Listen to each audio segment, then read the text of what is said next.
finally have live sports back. I mean, I'm barely ready with my setup here. I mean, it's been so long. It was over 2 months ago that we had UFC 248, and it feels like 2 years ago. But UFC 249 came and went, insanely eventful, a violent MMA version of WrestleMania. I had my reservations. Look, we will talk about the positives, the negatives, literally and figuratively, as we speak. But from a purely action and from a purely entertainment standpoint, this was a fantastic show. Maybe one of the best shows that UFC has ever done when you look at it from top to bottom. Now, a little weird. No crowd. No crowd whatsoever. The fighters could hear the commentators, which was a little weird as well.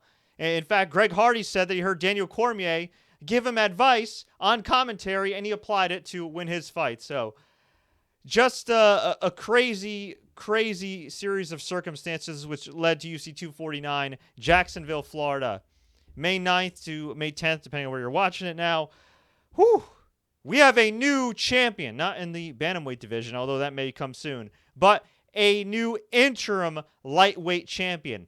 Justin Gaethje, the WSOF legend, PFL legend, former WSOF World Series of Fighting lightweight champion, one of the creators of violence, one of the greatest violent knockout artists in the game today. He came in there as an underdog, and he dominated the uncrowned champion himself, Tony Ferguson, to win the lightweight championship. Now, here's how this fight went down, and we'll go through the rest of the card in a second, but just nuts.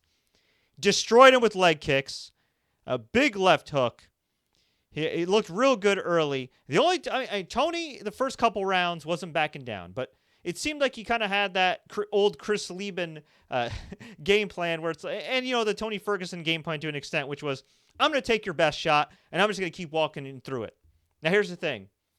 If you're not 36, that might work. But if you're 36 on a 12-fight win streak and you've fought absolute killers and you've been in wars and you're fighting Justin Gaethje, who's an absolute threat, who I believe was coming into this fight with 3 straight wins, yeah, that's a bad idea. In the first round, he took all these shots and everybody's like, how the hell is he still standing? I couldn't believe it, but he was. Then we had round 2. And Ferguson kept taking a bunch of shots, kept trading some shots. He even knocked Gaethje down at the end of round 2, and I'm thinking, okay. Ferguson historically has a great gas tank. Ferguson is a championship-level fighter. Now, Gaethje is too, but in another organization.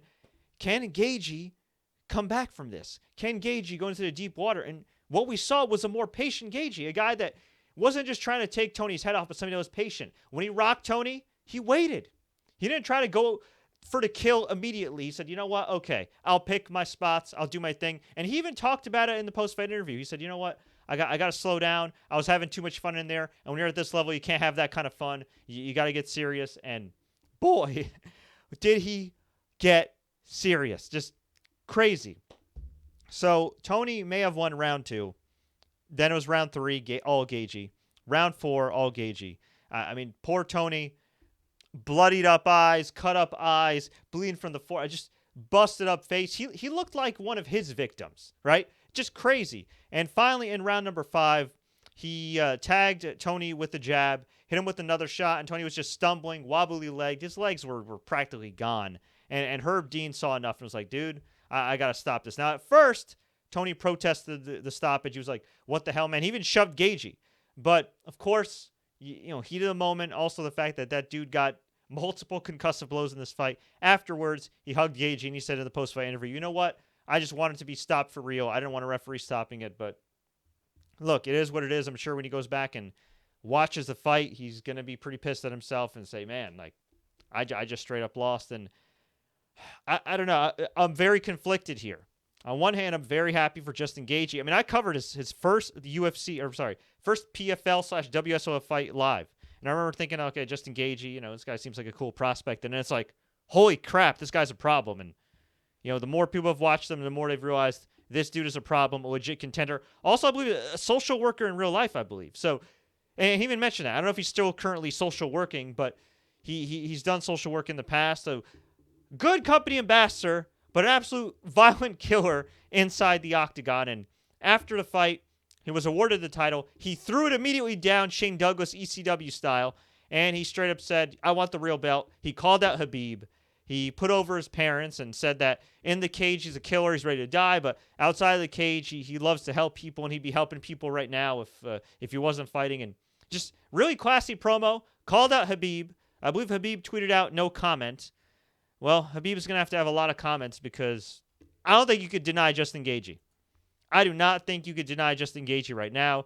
I think it's got to be Gaethje versus Khabib coming up next. Whenever the hell that may happen. I think Khabib is still right now in Russia. But, man, crazy stuff. Crazy stuff. I mean, he wore a literal crimson mask. Now, as for the rest of the card, this was just stacked. So, in the co-main event, Henry Cejudo successfully defended his bantamweight championship against Dominick Cruz. Round 1, I had Cejudo hit some really good combinations, and mainly the leg kicks, man, were really good. And then in round 2, Dominick Cruz starting to turn it up. He was looking good, looking like vintage Dominick Cruz. This was his first fight in 3.5 years. He hadn't fought since December 2016 when he lost to Cody Garbrandt. He's been doing commentary and everything else. And he was looking good. And then accidental clash of heads, accidental headbutt. Cejudo got busted open. They paused action for a minute.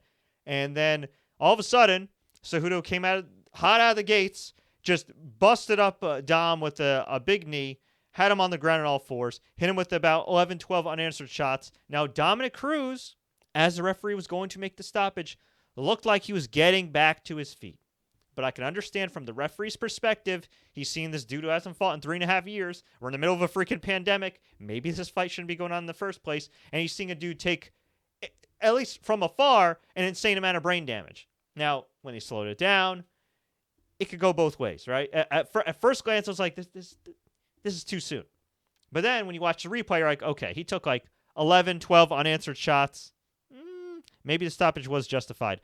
And after the fight, Cejudo said he's retiring. He had a great career, 33 years old. I am retiring. Thank you, Dana White. Thank you, UFC. And I'm just like, really? That's kind of abrupt. But hey, if he wants to retire, if he's got some money, if he's doing his thing, if he's happy with his life, good for him. I just hope whatever the next chapter is, he is very successful at it, because it's hard to hang up the gloves, hang up the cleats, hang up whatever you know in the sport you play at that young of an age. But you know, fighting is not a sport you want to be in if your heart's not in it, right? But damn, his heart was in it tonight. Cruz said he thought it was an early stoppage. He's not sure if he's going to fight again. But yeah, I mean, I would have thought Cruz would be the one retiring tonight, not Henry Cejudo. But funny how MMA works, kids. We had, oh my God, the most, I mean, the main event might have been the most progressively violent fight over the course of nearly 25 minutes. But maybe the most violent fight overall was Jairzinho Rozenstruik versus Francis Ngannou. And Francis Ngannou is, what can I say? What can I say? He's had the power since he's come to the UFC. But he seems like he has the skills now. Now, granted, there wasn't anything artistic or technical about this performance, whatever. He straight up destroyed Rozenstruik in 20 seconds. I think Rozenstruik hit a leg kick, and then, Ngannou was like, you know what? This guy's not going to take me down. He doesn't wrestle. He's not throwing combinations. You know what? F this guy. I'm just going to go in front of his face. And he just straight up pulled up on him, throwing bombs. Now, Rozenstruik was trying to throw bombs too, but couldn't keep up. And he was just absolutely annihilated. Pressed up against the cage. Ngannou just hit him with bombs. And Rozenstruik's just slinking back, kind of like Rashad Evans style against Leo Machida back in the day. I mean, just brutal. I mean, the referee couldn't get there soon enough. I mean, he took all these shots. My God. And here's a crazy stat for you, okay? Now, here's an insane stat for you. In his last 3-4 fights, Francis Ngannou has had a total cage time of 2 minutes and 42 seconds. 2 minutes, 42 seconds. I believe his last 4 fights combined, all wins via knockout, 2 minutes, 42 seconds of cage time. That includes Curtis Blades. That includes Cain Velasquez. That includes Junior Dos Santos. And that now includes rising prospect who now has a 1 to his previously undefeated record. Jairzinho Rosenstrike. And if you go on Wikipedia, somebody sent me this. Let me click the link here. It says method of loss KO. Bazooka to the face. Yeah, that might have been a bazooka. It was crazy. Then we had another crazy, violent, epic fight. Calvin Kattar defeated Jeremy Stephens in round number 2 via vicious hellbows knockout. Not elbows, hellbows. Straight up knocked out Jeremy Stephens. Cut him up massively on the forehead. This was a catchweight bout of 150.5 pounds. I don't blame any fighter for missing weight, but considering every other fighter made weight, this did make Stephens look bad. Kattar took it personally, and he took it out on Stephens. Now, Stephens in the round 1 and throughout round 2 did hold his own, but Kattar just turned it up, and he's looking good here and certainly bounced back from his loss at UFC Moscow to Zabit. We had a heavyweight bout that should not have been on the show. Greg Hardy, the supposed, women's rights activist. Now, actually, he's a woman beater who never served any real punishment. He defeated Yorgan De Castro via unanimous decision, 30-27 across the board. I did not see it 30-27. I don't really understand that. I would have said 29-28, not 30-27, but whatever. Started out a decent fight. Round 1, De Castro looked pretty good. Hardy looked much improved, but De Castro just looked at another level. And then, round 2, I don't know what happened. I don't know if his controller got unplugged or he logged off mentally, but he just stopped doing stuff. Now, I think his foot ended up getting injured, and that's why he stopped. I mean, he just stopped. I mean, it was like the straight-up Yoel Romero UFC 248 game plan, and as we know, that don't work. So, yeah, Greg Hardy got the win. Another crappy Greg Hardy fight that they propped up. And look, whether I like the guy or not, whether I give a damn about the guy or not, here's the reality. It's fine if he's making a living. It's fine if he wants to go into MMA. Whatever. I don't care about that. What annoys me is that they prop this dude up like he's somebody, like anybody is going to buy one extra ticket to see Greg Hardy. Like anybody's going to buy one extra pay-per-view to see Greg Hardy. They're not. They're not. You could put Pettis and Aroni on this pay-per-view card. And look, overall the pay-per-view card was great. I have very little complaints. But Greg Hardy, Yorgan De Castro, come on, man. Really? Really? Stop putting this bum in main event or co-main events, okay? Stop putting this bum in co-main events. Stop propping him up on pay-per-views. He's not that good. He's much improved. I'll give him props there. But he's not that good. And he's not better than the Pettis and Cerrone fight that we saw. Or the Luque and Price fight that we saw. Okay, he's not. Or the Spann and Alvey fight that we saw. He's not. Not yet, anyway. So, yeah, I'm just tired of this. It's like, if he was some modicum of a star, right? If he was like Freddie Mitchell, back in the day, maybe something that wasn't a Pro Bowler, but something that, had a personality or something, or maybe he was, a borderline Hall of Famer like Chad Ochocinco or whatever, I'd be like, okay, you know what? That's interesting. But no, he's not. He's just a guy. He's just a guy that was a woman beater, that made some tasteless comments, that got cut because he sucked in the NFL after a while, and he ended up in MMA. And again, he has the right to make a living. He has the right to annihilate people or get annihilated in that cage, but stop propping him up. His talent does not warrant that, is what I'm trying to say. Not yet. Whatever. Anyway, Anthony Pettis defeated Donald Cerrone in a rematch. This time it was a welterweight bout. Back in the day, they fought at lightweight. And if I recall correctly, it was like a vicious body kick and then some punches on the ground that finished Cerrone back then. This fight went to a unanimous decision. I thought it was a close fight.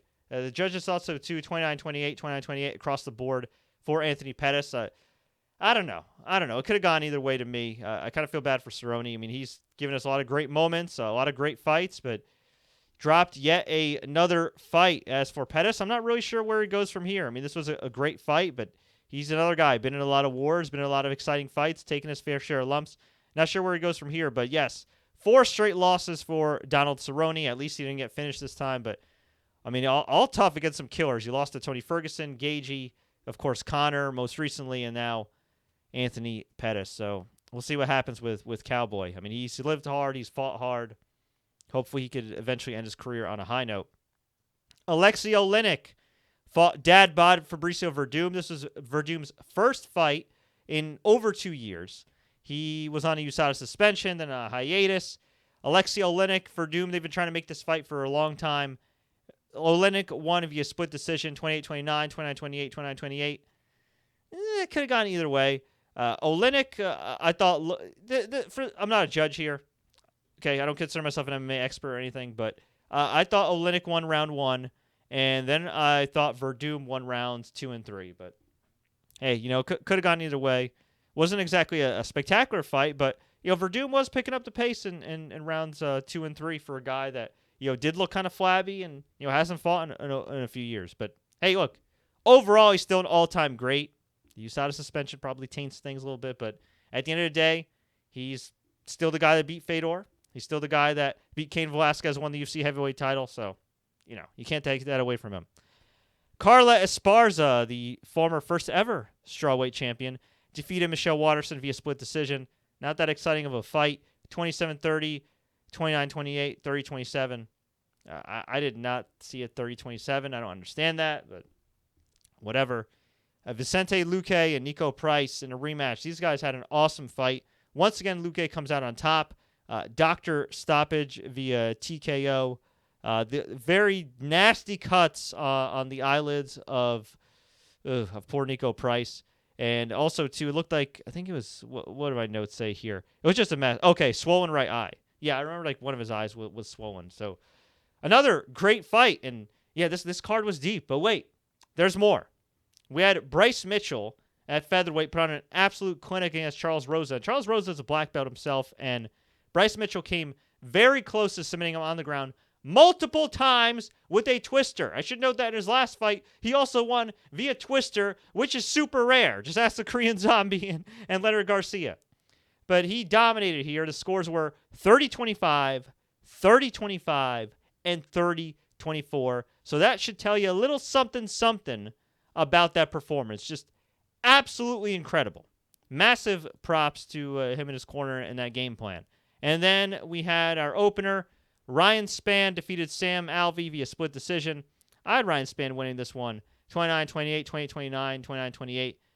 Early in the fight, Ryan Spann had Sam Alvey in a standing arm triangle choke. And it looked like not only did Sam Alvey get out, but he powered himself with a smile and just got out of it. And man, he took some hard shots here. He was really trying hard, but at the end of the day, it was Ryan Spann that got the win. Tough sudden for Sam Alvey, who is now a loser, I believe. 1, 2, 3, 4 straight. That's tough. I mean, I don't know if UFC's in the business of cutting people right now during a pandemic, but normally 4 straight losses, if you're not a big name, does get you cut. So tough times. Now, as far as the rest of the card in terms of just like the notes overall about the broadcast, very interesting. Empty arena. There were people at ringside wearing masks. Dana White not wearing a mask. The announcers not wearing a mask. Joe Rogan conducted interviews in the cage, even shook hands with people, put his hand on their backs like he normally does for interviews. No social distancing whatsoever. Okay, now look, I'll give you some props here. They did administer, from what I understand, the nasal test where they jam that freaking thing in your nose, which has about a 30% give or take a false positive report, meaning or result, that meaning that it could be wrong 30% of the time. But apparently they also did the saliva test. I believe they did the blood test and everything. So that kind of bridges the gap for margin of error. Now, the controversy coming into this 24 hours ago was that Jacare Souza tested positive. And the problem was not only did Jacare test positive, but his cornermen tested positive. Not only did they test positive, but they spent 2 days at the hotel roaming around, which, oh, by the way, features not just UFC fighters and staff, but all elite wrestlers and staff. But the problem is, well, 2 things. If it is to be believed that Jacare did inform the UFC and doctors that he had come into contact, or at least had a family member, I don't know if he actually came into contact, that had COVID-19, then they should have pulled him immediately, not even had him make the drive to Jacksonville. Now, if you made the drive to Jacksonville and then told them, I would have said, you know what, bro, we know you need the money. We'll pay you an X amount. Go back home. That's what I would have done. That's what most reasonable people would have done. I don't know all the details there. But I think the crazier, scarier thing is that he's asymptomatic, which is a good thing, but the fact that he didn't get his test results until 2 days later. That's bad. That's pretty much unacceptable. Now, Dana White said that all the other fighters tested negative. That's great. Presumably all employees and staff tested negative. That's great. But again, you're playing with a lot of fire here And look, if the NBA has been burnt, if MLB, at least on the minor league level, has been burnt, you know what? MMA and pro wrestling, they may not get as lucky. But so far, for the most part, even with this big story, it seems like they've dodged the bullet. At the moment, it seems like they've dodged the bullet. And look, even though I had objections with this card going through and think they should have waited it out and think ESPN and UFC should have been like, all right, let's err on the side of caution. The reality is this. They put on a great event. Okay, I know a lot of people enjoyed it. And I just hope the fighters don't just get paid their normal rate. Okay, I hope they all get bonused.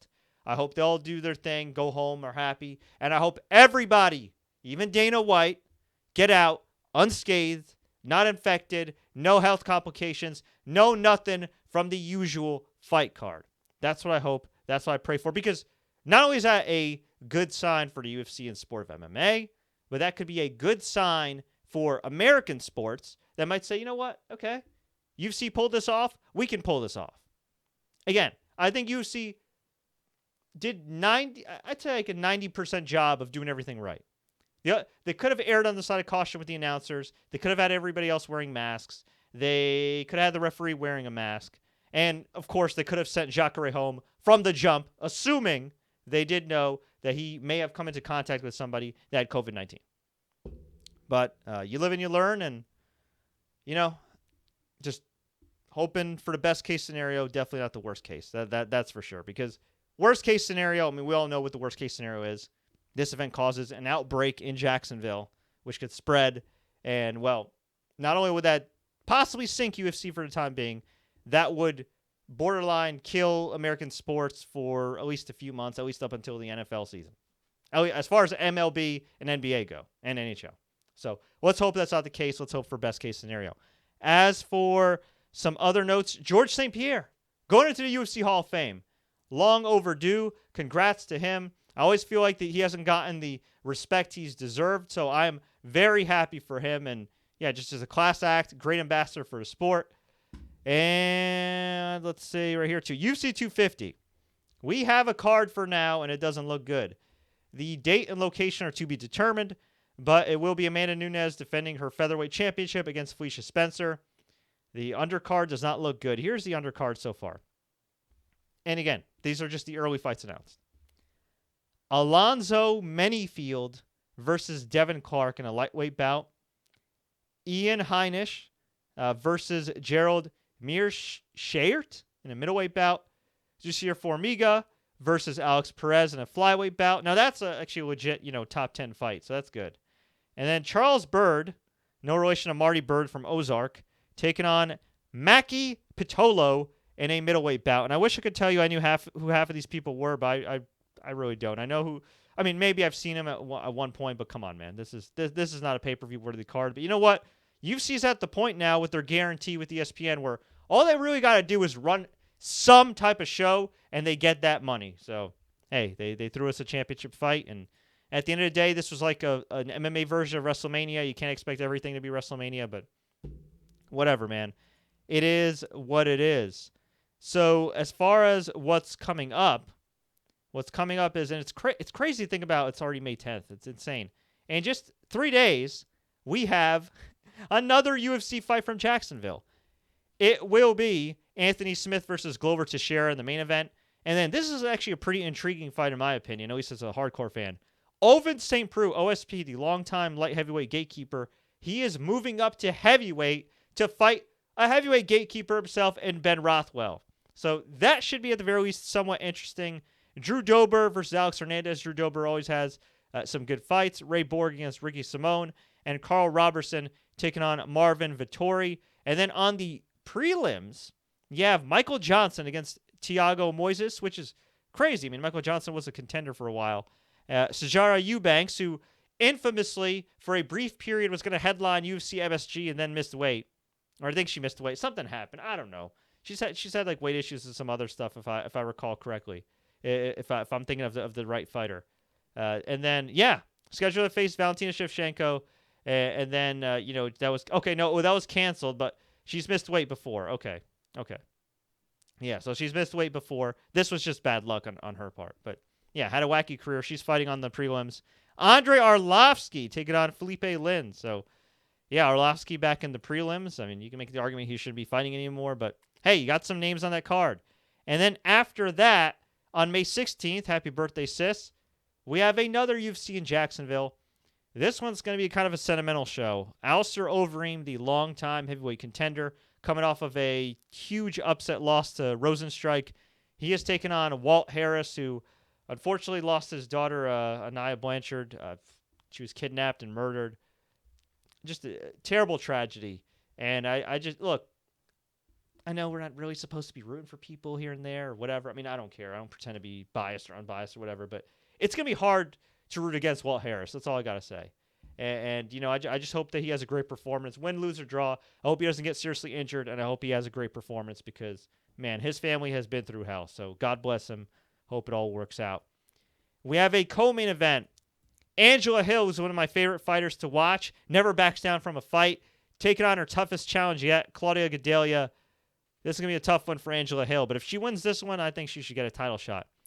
You got Dan Ige against Edson Barboza. Eric Anders is on this card. So, yeah, you got some decent names on here. You got Darren Elkins in the prelims. But wait, there's more. Then on May 23rd, this was tentatively scheduled for the UFC Apex. It might take place in Jacksonville. Honestly, it doesn't really matter because they can't have fans in there anyway. We have yet another UFC, May 23rd. This, at the moment, is Tyron Woodley against Gilbert Burns. You may recall Tyron Woodley tried to make several fights happen, including against Colby Covington. That fell through. So now the surging Gilbert Burns, who has looked pretty damn good in his UFC career, he is trying to make it a 6th straight win against Tyron Woodley, the former champ. So that's a low-key, pretty dangerous fight for Tyron. And then, of course, Mackenzie Dern's also on the card. We don't have a full card yet. And then, as I mentioned, UFC 250. And then from there, UFC 251 was supposed to take place and tentatively have Valentina Shevchenko and Joanne Calderwood fight. So I don't know. I mean, after this, it really gets murky. You don't really know what's going to happen. I don't think we have any other announced bouts. Yeah, I'm looking right here. Curtis Blades and Alexander Volkov were supposed to fight in Saskatoon. We actually have some family, and thankfully they seem to be doing okay with cases there and with the social distancing. That was originally planned for Canada. I don't think that's going to happen in Canada. But Blades versus Volkov will happen at some point. So, yeah, I mean, after the next couple of weeks, this could be a lot of to be determined as far as location and date. But again, I hope everything goes well. I hope everybody gets out of there unscathed. You know, I just hoping for the best, man. Just really hoping for the best. Let's go to some comments here on the live stream. Terrence Sullivan says, this was a fun show. Justin Gaethje made Tony Ferguson wear a crimson mask. Damn right he did, bro. Terrence Sullivan, very good event. Rasquan Shabaka says, bro, I'm so hurt right now. Tony shouldn't have taken this fight. Happy for Justin, but the fight with Khabib and Tony was just too legendary.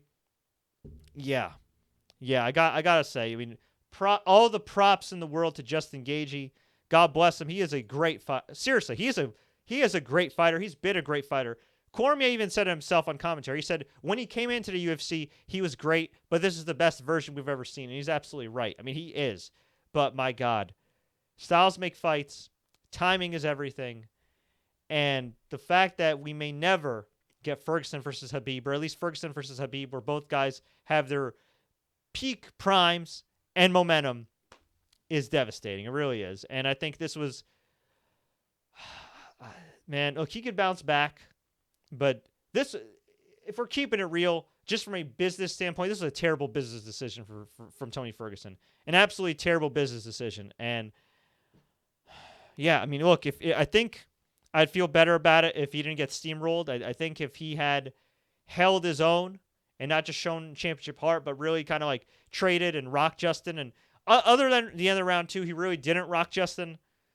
Man, I think if it had been a closer fight, I would have felt better about this. But unfortunately, it wasn't a close fight. After round 2, this was not a close fight. And what can you say about Tony? This could be either the beginning of the end of him as a contender with all the damage he took, with all the wars he's been through, or this could be just a major setback and sets up a major comeback. Hopefully the latter, not the former, because whether you like the guy or not, you know, I know he's a little brash and whatever, but the reality is, I mean, he's a great fighter, and he's honestly, for a while, I thought Jacare was maybe the greatest UFC fighter to ever win a UFC title. You can make the argument Dan Henderson, although Dan Henderson did win a UFC tournament back in the day, so that technically counts as a title.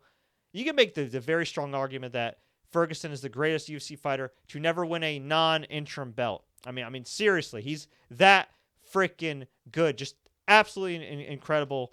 And this doesn't take away anything from his spectacular career. I just hope he gets bonus big. I really do. I hope he gets bonus big. Screw the usual extra 50 G's. Give every person on this card a lot more zeros on their paycheck because, my God, they left it all out there, especially Tony Ferguson. But, hey, that's a fight game. He's an adult. He made the decision. And, unfortunately, it did not go his way. And, look, Khabib, some people are saying that Khabib is going to run through Justin. I'm not so sure. Justin's got a wrestling background, kids. Justin's also got a chin. Justin's also durable. And you got to think about this, too. Justin was a champion at WSOF/PFL, which means he fought his fair share of 5-round fights. So he certainly has the conditioning. But, folks, enough of that. I'm going to wrap it up. Thank you so much for watching and listening. I want to hear from you. What did you think about this fight? Did you love it? Did you hate it? Let me know. Leave a comment below. If you enjoyed this update, like, share, take care. Don't forget to subscribe and enable notifications for more UFC updates. You better believe with UFC being the only major sport running right now, we're going to be covering it from top to bottom. And look, I've been critical. If all fighters, all parties come out unscathed, barring, Jacare, which already happened, I will give UFC their props. And I will give them their props tonight. I'll give ESPN their props. They put on one hell of a show. I just hope and pray that if they do continue to run, that they do it safely, that they do it soundly, and that there are no major hiccups from here on out, because this is not only a good sign for the fighters and the fans, but a great sign for American sports. And who knows, man? We still need testing and tracing. There's still a lot that can be done in this country, but in the small bubble that we're in right now with MMA, this was a good night. Until next time, everybody, as always, enjoy the fights.